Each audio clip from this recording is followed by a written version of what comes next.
नमस्कार, सादर प्रणाम।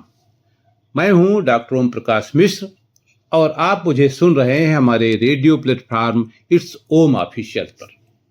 आज भारत की राजधानी नई दिल्ली में दो घटनाएं हुई। मैं उनके बारे में अलग अलग चर्चा करूंगा।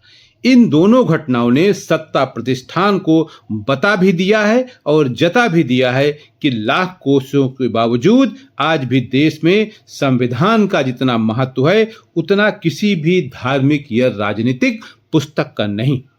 पहली घटना है संसद मार्ग थाने की, जहां लोकसभा में नेता प्रतिपक्ष राहुल गांधी उस पीड़ित नवयुवक साहिल की एफआईआर दर्ज कराने गए थे, जिसकी आंख 20 जुलाई को जंतर मंतर पर प्रदर्शन के दौरान पैलेट गन के इस्तेमाल से फूटते फूटते शायद बची है।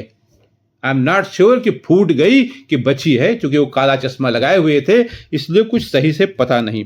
इसके अलावा भी उसके शरीर पर दर्जनों चोट के निशान थे। अगर इसे दूसरे शब्दों में कहें तो पुलिस स्टेशन पर नेता प्रतिपक्ष और पीड़ित का रास्ता रोके खड़ी थी सत्ता, जबकि पीड़ित के साथ पुलिस स्टेशन के सामने खड़ा था नेता प्रतिपक्ष राहुल गांधी। वे राहुल गांधी जिनको भाजपा की आईटी सेल के प्रमुख, जो अब हटाए जा चुके हैं, अमित मालवीय ने पप्पू साबित करने के लिए भाजपा के करोड़ों रुपए पानी की तरह बहाए थे।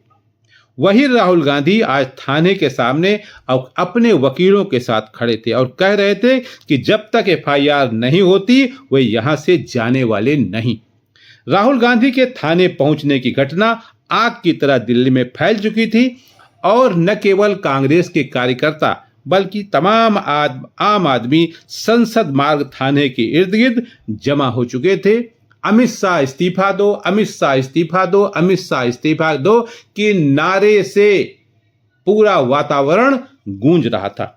पुलिस के अफसरों ने राहुल गांधी को हर तरह से कन्विंस करने की कोशिश की और कहा कि हम जांच कर लें, हकीकत जान लें, तहकीकात कर लें, फिर एफआईआर दर्ज कर लेंगे। लेकिन राहुल गांधी का कहना था कि पहले एफआईआर फिर जांच।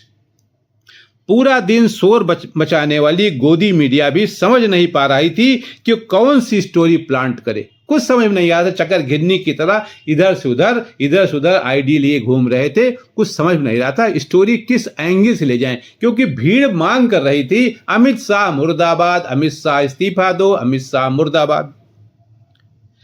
हर छोटी सी बात पर लोकतंत्र खतरे में दिखता है, ये बात कहने वाली मीडिया उन्हें आज एक पीड़ित और नेता प्रतिपक्ष का थाने के सामने बैठना शायद दिखाई नहीं दे रहा था।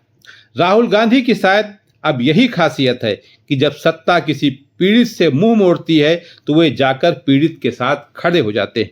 करीब 5-6 घंटे तक चली पुलिस की हीला हवाली अंत में उस समय ठंडी हो गई जब पैलेट गन मामले में एफआईआर दर्ज हुई और पुलिस को राहुल गांधी के दृढ़ निश्चय के सामने झुकना पड़ा।